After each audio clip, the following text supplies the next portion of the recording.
Good morning everyone. तर तुम्हा सर्वांचं स्वागत आहे परत एकदा आमच्या ज्ञानप्रबोधिनी या चॅनलमध्ये. तर आशा ज्या काही आशा स्वयंसेविका असतील किंवा आशाताई असतील त्यांच्यासाठी मी आज एक अतिशय खास असा व्हिडिओ घेऊन आलेला आहे व हा व्हिडिओ त्यांना नक्कीच त्यांच्या कामामध्ये उपयोगी पडणारा असा व्हिडिओ आहे.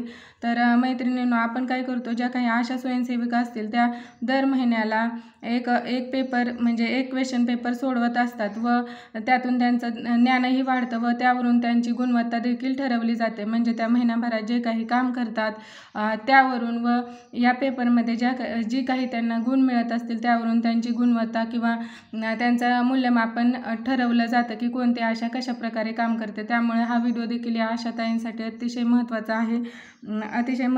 त्यामुळे तुम्ही या व्हिडिओला नक्की लाईक करा आणि तुम्हाला अशाच प्रकारची उत्तरपत्रिका किंवा प्रश्नपत्रिकेचं विश्लेषण जी काही दर महिन्याला आशांचे पेपर घेतले जातात त्यावरती व्हिडिओ हवा असेल तर तुम्ही कमेंटमध्ये लिहून पाठवू शकता.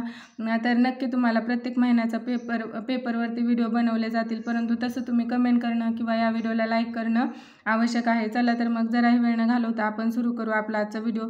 तर तुम्ही बघू शकता उत्तरपत्रिका मार्च 2024 आशा उत्तरपत्रिका क्रमांक 3.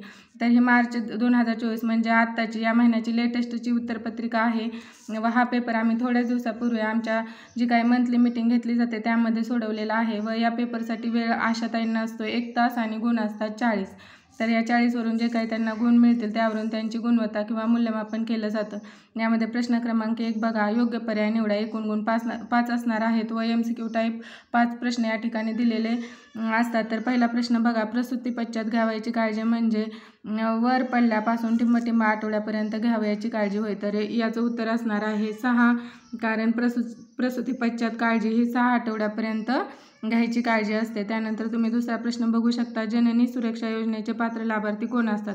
तर केवळ पहिल्या खेपेची माता शहरी व ग्रामीण भागातील दारिद्र्य रेषेखालील व अनुसूचित जाती व जमातीतील कुटुंब, सर्व जमातीतील गरोदर माता आणि वरीलपैकी सर्व.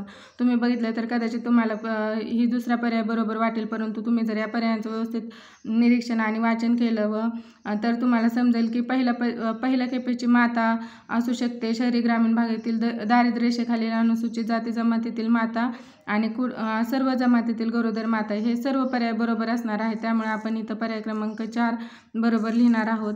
त्यानंतर बघू शकता, जर एखाद्या स्त्रीला दिवसातून टिंबपेक्षा जास्त अधिक वेळा पॅड बदलावे लागत असतील तर तिला अधिक प्रमाणात रक्तस्राव होत आहे असे समजावे. तर याचं उत्तर असणार आहे 5 वेळा. ही देखील माहिती अतिशय महत्त्वाची आहे व आशांना हे माहीत असणं आवश्यक आहे. त्यानंतर तुम्ही बघू शकता की स्तनपानाशी संबंधित खालीलपैकी कोणत्या अडचणींवर लगेच उपाय करावे. तर स्तनातील गाठी निर्माण होणे, स्तनावर चिरा पडणे, मातेला आपल्या स्तनातून दूध नाही असे वाटणे. तर हे यापैकी काही जरी झालं मातेला तरी देखील तिने लगेच उपाय करणे आवश्यक आहे. त्यामुळे या प्रश्नाचं उत्तर वरीलपैकी सर्व येणार आहे व हे आशांशी संबंधित प्रश्न या ठिकाणी असणार आहेत व त्यांचं हे नॉलेज वाढवण्यासाठी अतिशय महत्त्वाचा व्हिडिओ आहे. त्यामुळे बघा, प्रधानमंत्री मातृवंदना योजनेअंतर्गत किती टप्प्यामध्ये लाभ देण्यात येतो. पहिला, दुसरा व तिसऱ्या टप्प्यामध्ये पहिल्या 6 महिन्याच्या आत व 14 आठवड्यापर्यंत लसीकरण पूर्ण झाल्यानंतर व जन्म प्रमाणपत्र प्राप्त झाल्यानंतर, एकत्रित नाव नोंदणी केल्यानंतर. तर इथं देखील वरीलपैकी सर्व पर्याय बरोबर येणार आहेत. त्यानंतर प्रश्न क्रमांक 2 कसा आहे बघा, योग्य जोड्या जुळवा. इथं देखील 5 गुण असणार आहेत. तर प्रसूतीची पहिली स्थिती, तर याचं उत्तर 3 असणार आहे. म्हणजे प्रसूतीचा काळ सुरू होऊन गर्भाशयाचे तोंड उघडणे ही प्रसूतीची पहिली स्थिती आहे. त्यानंतर प्रसूतीची दुसरी स्थिती, तर याचं असणार आहे बाळाचा जन्म.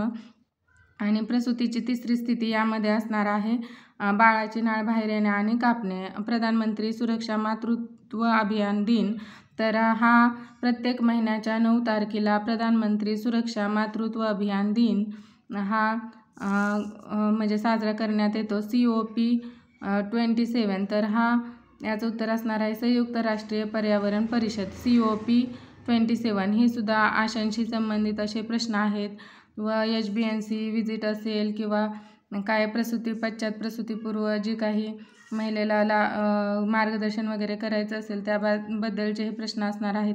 या ठिकाणी तुम्ही प्रश्न क्रमांक 3 बघू शकता, चूक बरोबर पर्याय निवडा. तर यासाठी देखील 5 गुण असणार आहेत. आईच्या मनावर ताण असेल, ती थकली असेल तर स्तनामध्ये दूध तयार होत नाही, हे बरोबर आहे.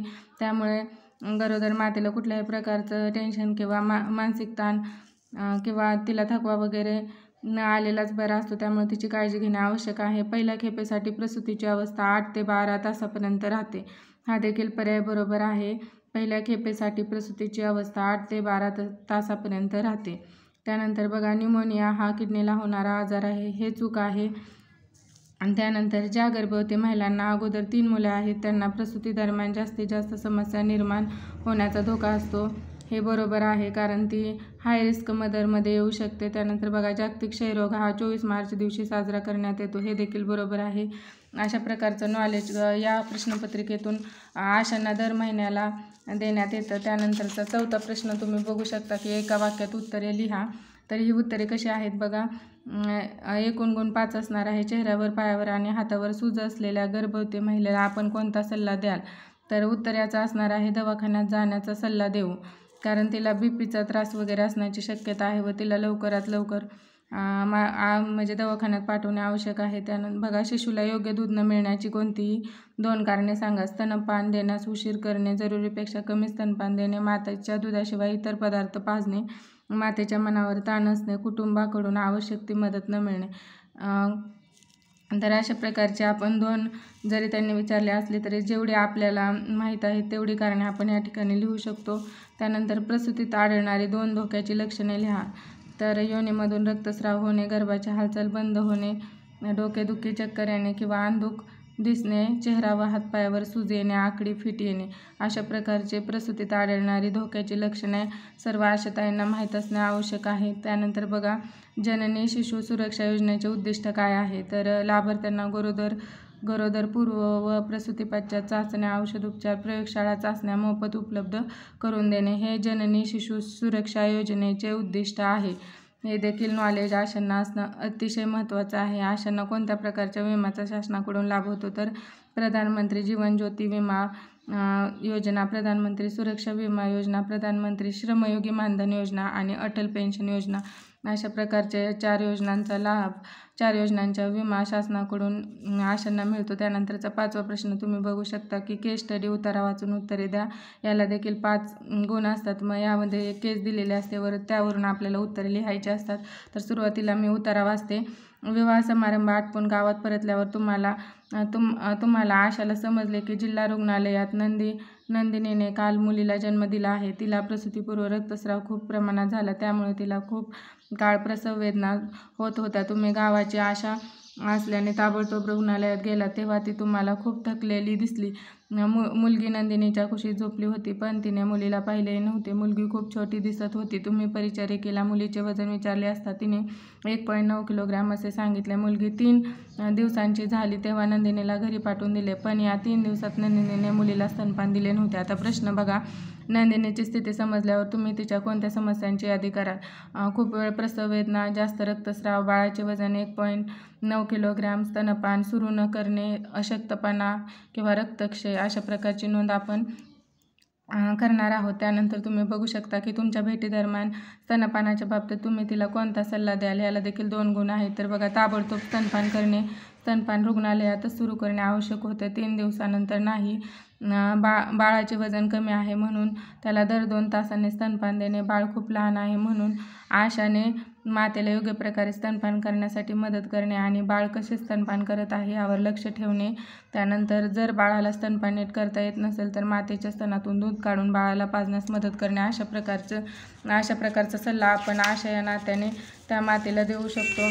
त्यानंतर शेवटचं अजून एक बघा, तर बाळाची योग्य ती काळजी घेण्यासाठी आशा नंदिनीला कोणता सल्ला देईल? तर बाळाची प्रकृती गंभीर असल्याने मातेला कल्पना देऊन त्याची विशेष काळजी घेण्यास सांगेन. बाळाला उचलण्यापूर्वी आणि स्तनपान करण्यापूर्वी हात स्वच्छ धुणे, बाळाला दर 2 तासांनी स्तनपान देणे, बाळाला उबदार वातावरणात ठेवणे, उबदार राहण्यासाठी बाळाचे डोळे कपड्याने झाकण्यास सांगणे, मातेच्या छाती व पोटाला चिटकून झोपवणे, बाळाला वारंवार स्तनपान देणे, अशा प्रकारची काळजी नंदिनीला घेण्यासाठी आपण आशा या नात्याने सांगू शकतो. अजून एक हा महत्त्वाचा प्रश्न आहे की प्रात्यक्षिक. आशा आपल्या गृहभेटीमध्ये बाळाचे वजन घेताना कोणते कौशल्य वापरतात? त्याप्रमाणे खालील प्रश्नांची उत्तरे लिहा. वजन घेताना बाळाचे वजन बरोबर योग्य येण्यासाठी आपण आशा कोणते कौशल्य प्रथम वजन काट्याचे 0वर ॲडजस्ट करून बाळाला कमीत कमी कपड्यामध्ये वजन घेणे. वजन जर 1.825 ग्रॅम असेल तर शिशूचे वजन कोणत्या रंगात आहे व त्याचे वजन कसे आहे हे कुटुंबियांना सांगेल. शिशूचे वजन लाल रंगात आहे त्यामुळे अत्यंत कमी आहे असे आशा कुटुंबियांना सांगेल. आशा गृहभेटीमध्ये अखाली जन्मलेल्या आणि लहान दिसणाऱ्या शिशूचे वजन किती होईपर्यंत आंघोळ घालू नये, तर त्याचं वजन जवळजवळ 2000 ग्रॅम म्हणजे 2 किलोग्राम होईपर्यंत त्याला आंघोळ न घालण्याचा सल्ला देईल. वजनाने कमी असलेल्या नवजात शिशू सुरुवातीला स्तनपान करू शकत नाही. अशा परिस्थितीत त्याला मातेचे दूध देण्यासाठी आपण काय उपाय सुचवाल? चमच्याचा वापर करण्याचा उपाय सुचवता येईल. वजन काट्याच्या मोजपट्टीची आकृती काढून त्यावर रंग व वजनाचे माप ग्रॅम व किलोग्राममध्ये लिहा. 0 ते 5 किलोग्रॅम. तर खालीलपैकी कोणत्या 2 प्रश्नांची सविस्तर उत्तरे द्या प्रसूतीनंतर घ्यावयाच्या काळजी दरम्यान. तर हा प्रश्न मी तुम्हाला पुढच्या व्हिडिओमध्ये दाखवेल कारण हा व्हिडिओ खूप मोठा होत आहे. तर धन्यवाद. अशा प्रकारचा याचा स्क्रीनशॉट देखील तुम्ही काढून हा प्रश्न अभ्यासू शकता. तर अशा प्रकारचे प्रश्न आशांना विचारले जातात व ते योग्यरित्या आशांनी सोडवणे देखील महत्त्वाचे आहे. तर बघू शकता याचं तुम्ही स्क्रीनशॉट मारून या प्रश्न अभ्यासू शकता. व्हिडिओ आवडल्यास व्हिडिओला लाईक, शेअर आणि कमेंट करायला विसरू नका. धन्यवाद.